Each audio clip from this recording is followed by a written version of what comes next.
Well, the Fed, no surprise, the Fed did not do anything. They are the deer in the headlights. And what are those headlights? Is it a train? Is it President Trump? Is it the economy? What are they waiting for? And that's what we're going to talk about this week.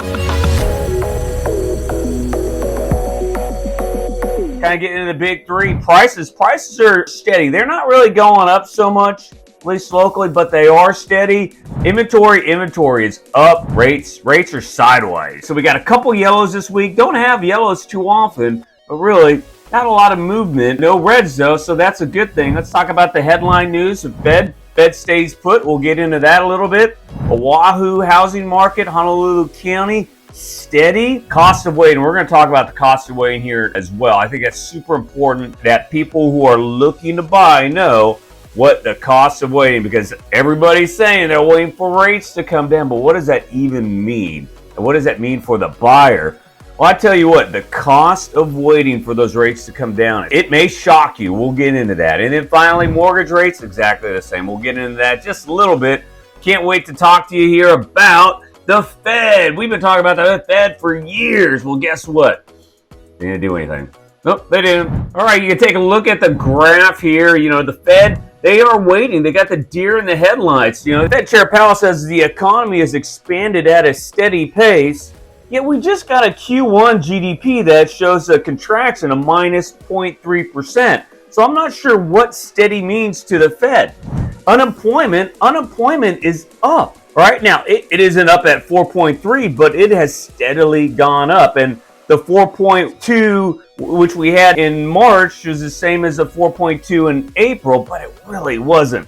We're talking 4.15 to 4.19, so it is still going up. And that is a BLS, which isn't really necessarily accurate, especially when you compare it to the ADP, which showed a huge decrease, half of the number of new jobs in the ADP report versus what was expected. So two employment reports that are showing different economies with regards to unemployment. And remember, the Fed has the dual mandate of managing unemployment or employment and inflation. And while we're talking about inflation, this is really where they have no idea. Quite frankly, nobody has any idea where inflation's going to go. Everyone's kind of, what's going on with the tariffs? What's going to happen? Well, nothing's happened yet. And you know what? There's a lot, the news, the mainstream media, they're putting out all sorts of crazy stuff. But guess what? Nothing's happened. Prices aren't going up. Fuel is down. The president has wanted fuel prices to come down. Well, they are coming down. And you know what? Inflation reports to date show that inflation is staying. We are much closer now to 2% than we were 2 years ago. So inflation is going in the right direction. Unemployment's going up. What do our friends across the pond do? What about UK? Guess what UK did? They cut their Fed funds equivalent down by 1/4 point. So UK is ahead of us. How can that be? Because we are choosing to stay put. All right. And we may get that deer in the headlight Fed. They may get smashed, all right? And is it really the Fed that's going to get smashed? No, it's us. It's the people in the economy. And the truth is, when it comes to the Fed, they are slow to act.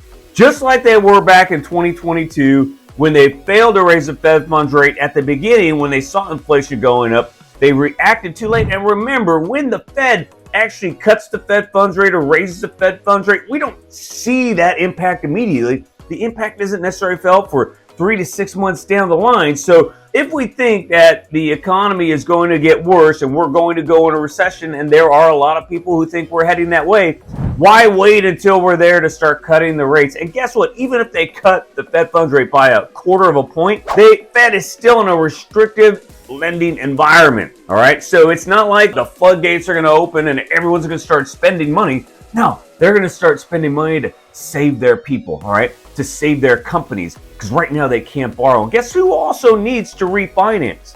The government. The government needs to refinance its debt. And right now with the Fed funds rate at almost 5%, it's tough for them to refinance because the rates are higher now. So really the bottom line is the Fed missed an opportunity to get ahead of the game. A 1/4 point cut would not have hurt us. All right, it would have actually maybe saved us some pain down the line. But no, they want to give us a lot of pain. We'll see what happens. I personally think they missed the mark on this one, and we'll find out if that's the truth here over the course of the next 6 months, but they should have acted. All right, so let's talk about the HBR, Honolulu Board of Realtors housing market update, market stats for the month of April. They came out. Median sales price for single-family homes, no surprise. It went from 1.18 down to 1.17 month over month. Year over year, that's pretty similar. Median sales price for condos went from $500,000 to $505,000, up month over month. But the big news is big drops year over year in the number of closed sales. Why is that a big deal? Because we have twice as much inventory as we had last year, but we're having fewer sales. Let's break it down. I like going over month indicators because that kind of shows the trends. But we got to look at a little bit of annual this time as well. Closed sales, you see closed sales are up month over month, and that's pretty normal though. That's pretty normal as you get into that spring buying season. But year over year, we have a lot more inventory, but we're having a few more sales, down 8% for single family homes, down 8.4% for condos. That's disturbing news. That just shows that fewer people, despite all these homes out here, and trust me, I drive, walk down the neighborhoods, man, there's boom, for sale sign, for sale sign, for sale sign. Man, there's some deals to be made for buyers, I tell you. Average sales price down 23% for single family homes, although that is largely a mix of, you've had some big homes and just the mix of sales for single family homes. You have some big ones, you have some smaller ones, but still pretty high, almost 1.4 million. Condos still average sales price still over 600,000, so still pretty high, despite the median sales price being 505,000. I think the other thing that you see is median days on market up big for condos. All right, up from 15 to 29 month over month, and a steady rise again from 40 to 43 for condos. New listings steady. All right, but up big time over last year. You look at new listings up, 5% single family homes, and that's a lot for single family homes. We'll show you some charts here. Single family homes, there's really not ever been a whole lot of inventory, but there's a whole lot of inventory now. You look at condos though, condos, new listings, 30% more new listings this year than last year. A slight increase in condos month over month, almost 8%. Month supply for both condos and single family homes were up. You can see showing, really what the shows, at 6.8 months of inventory. I don't think I've ever seen it that high here. That is a lot, people. And a month's supply of active inventory is up for single family homes as well, from 3.3 to 3.5. That's good for buyers. That is very good for buyers. It shows a lot more selection, a lot more opportunities for buyers to buy. Let's break down some of the new listing numbers here. This is the largest combined number of new listings in more than 3 years. That is a lot. 1217 new listings. Condos, look at the condos, the largest ever. Single family home is near largest in the last 3 years. So, we talk about rate lock for years, and you look at spring of 2022, all right, when rates started to go up, new listings started to go down. People started to get, I'm happy here. I got my low rate. I'm not going anywhere.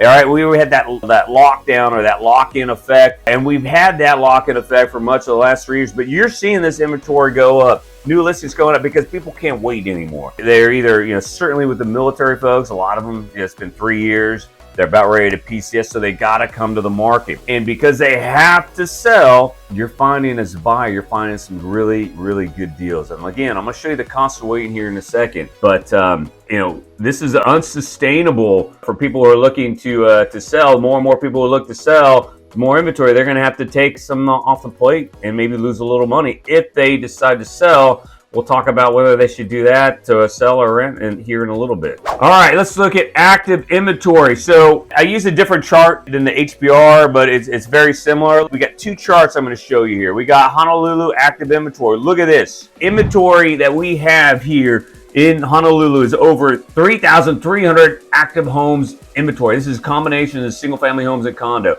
This is more than what we had in COVID. This is more than what we had before COVID. So we have cracked a new level of highs. No, I wasn't doing that, guys.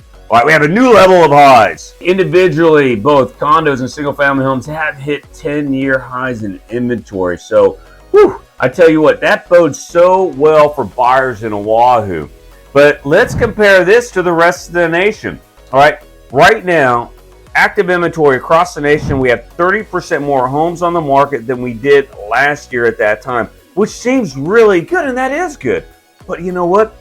across the nation, that is still 16% less than what we had in 2019 before COVID. So across the nation, you're seeing differences in the markets. I know Virginia Beach, they are still very low in inventory. And guess what's happening to prices there? The prices are going up. The competition is real. I got buyers looking in Virginia Beach area. Whew, I tell you what, struggle bus over there. Struggle bus for buyers. But I tell you, places, you know what our inventory in Oahu looks like now? It looks like Austin, Texas last summer. Huge amount of inventory, more inventory they had than before COVID. And guess what? Home prices are stagnant. Home prices are coming down. Buyers were getting seller credits to help get their homes off the market. So I think the Austin market is largely recovered. I'll have to go back and take a look at that, maybe show you next week. But for Oahu, man, a lot of inventory right now. A lot of inventory. That is great for buyers. That's not so great for sellers. Let's look at the number of closed sales, all right? We have a normal increase for this time of the year. You look at 2023, you see the same increase. Although I think the last increase, we peaked in May of 2024. We peaked June of 2023. So you can already see, though, that we're trailing off for 2025. So what will May show? If rates stay where they're at, you can expect to see that the number of closed sales will continue to decrease, or certainly probably May will be the peak month if rates stay elevated. Now, here's a question for you. What's going to happen if rates stay elevated, for VA above 6.25, close to 6.5, conventional 7%? What happens if these rates stay high through the end of summer? All right, you are going to see a huge drop, I think, in closed sales as we end the year. So we really need these interest rates to come down. And President Trump has said numerous times he wants rates down. He's not just talking to Fed funds rate people. He's talking 10-year Treasury. He's talking 30-year fixed rate mortgages. And you know what? We don't see that. And I think the president knows this. His administration knows this. If we don't see these rates come down, we're going to see a housing market that is teetering on crashing across the country.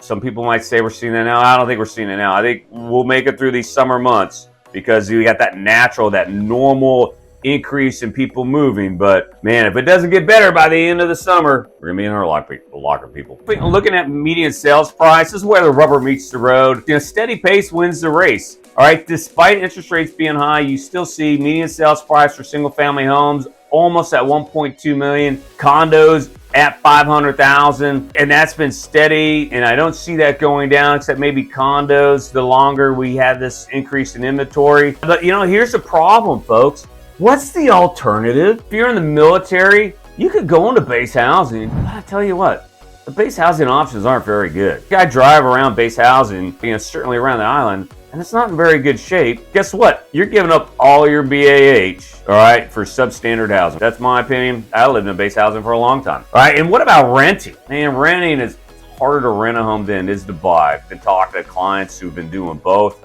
buy, rent, going to base housing. But the ones who are renting, and I'm renting out one of my units right now, I got no problem renting that out. Now, I got people lined up to rent it. Why? Because it's a great house. But two, it's hard to get a good house. All right, it's very difficult to rent a house. So if you don't want to live on base housing, or you can't live on base housing, you don't have a lot of alternatives. All right, so what is your solution?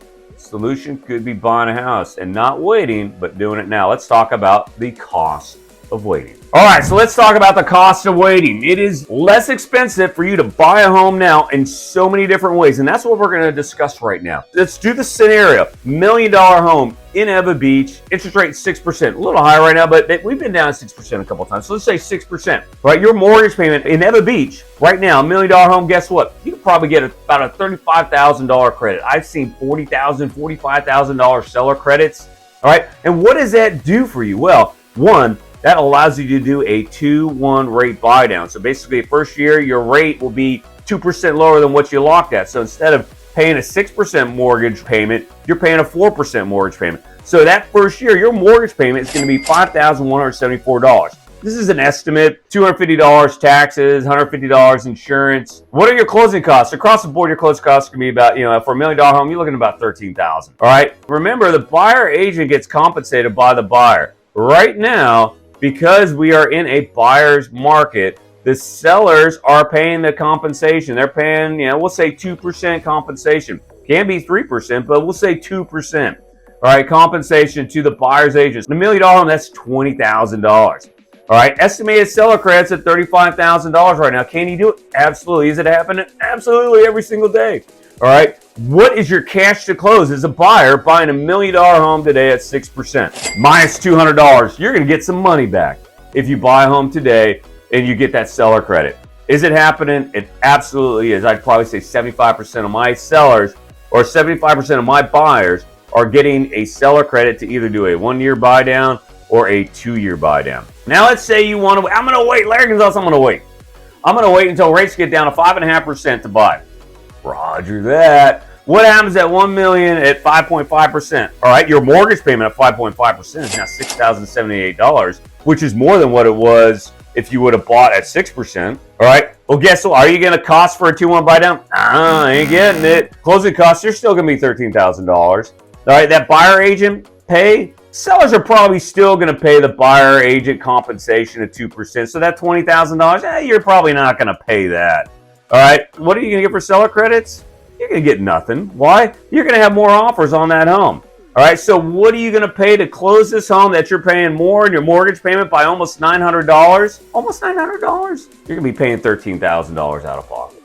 That's a lot, don't you think? $13,000 out of pocket. When maybe 6 months before you could have bought that same house and paid nothing out of pocket. All right, now let's wait for that one who's, I'm going to wait for rates to down to 5%. All right, what happens at 5%? Well, I guess what? That house that was on sale for $1 million, it's now $1.1 million. All right, now your mortgage payment at 5% is $5,789, which is still $600 more than what it would have been if you would have bought 6 months ago at 6%. Are you getting 2-1 buy down seller credit? Nope, not going to happen. How about those closing costs? Well, they just went up to $14,000 because it's a higher purchase price. Dang it. All right, what about that buyer agent pay? Well, let me tell you, that buyer agent compensation just went up to $22,000. Let me do the math. Oh, yeah, that's right, because that house is now $1.1 million. Because guess what? That house, that $1 million house, just got 15 offers. Am I exaggerating? Maybe a little. Probably not. Probably not as much as I know this market. All right, so now $1.1 million, you get a $22,000 buyer agent credit, all right, to pay the buyer's agent. Or if the seller gets, we'll say 15 offers, do you think the seller is going to pick the offer that has the seller paying the compensation to the buyer's agent? Probably not. Not if there's one that's not going to pay it. And guess what? And if the seller doesn't pay it, who's going to pay it? Oh, that's right. It's you, the buyer. Oh, yeah. And how much? What are your seller credits? The 5%? Goose egg. Nada. Nothing. All right. So your cash to close, your out of money, out of pocket expenses, going to be about $36,000. Most veterans can't do that. Or if they can, and that's a lot of money. And guess what? Guess what that guy at 6% is doing at a year later when rates are at 5%? Well, one, he can stay at 5% because he's got the 2-1 buy down, or he can refinance down to 5%. And guess what? He's got $100,000 equity in that home, but his value of his home went up. Oh, yeah. And you know what? If there's anything left from that 2-1 buy down credit, that gets used to pay down the principal on the new loan. So, ladies and gentlemen, which is the better option? Buy now at 6%, get the big credit, or wait till rates come down to 5% and you're paying a lot more for the same house. Do the math. Talk to your loan officer, all right? I do this all the time. I spend most of my time going over numbers, all right? And they'll help figure out for the buyer what the best solution is and how they can maximize their credits. That's what I do. It's what I love to do. All right, so cost of waiting. Do not think by waiting that it's going to be cheaper to buy a home, especially in this market today where you can get and buyers are getting really, really good credits. All right, so let's look at rates. Not going to spend a lot of time on this one here. Rates are flat this week. We started the week at 6.3% across the nation, still 6.3% for VA rates.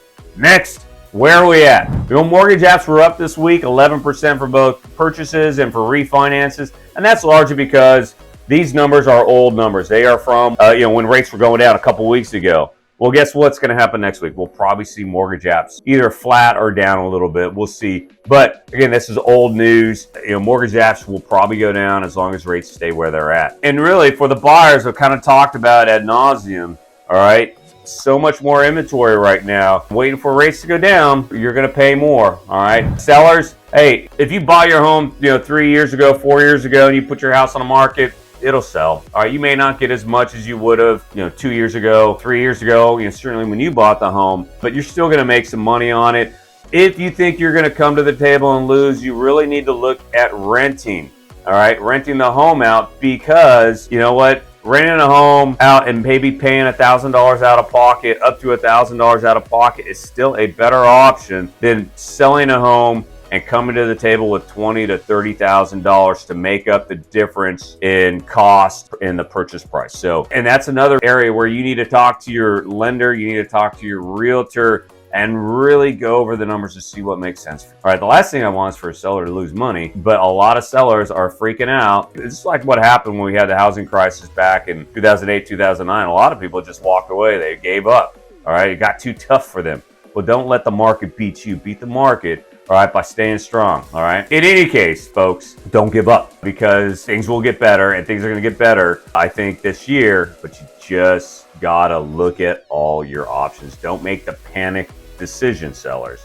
All right, that's about all I have for you this week. Remember to comment, like, subscribe. I love the feedback. Certainly helps me, kind of get my content down and make sure I'm covering the right things for you. Anyway, have a great Mother's Day weekend. Don't forget, gentlemen and women, you got mothers, get them something. I'm going to go buy something now for my madre and the mother of my house here, the gal who makes things happen, my wife. All right, aloha.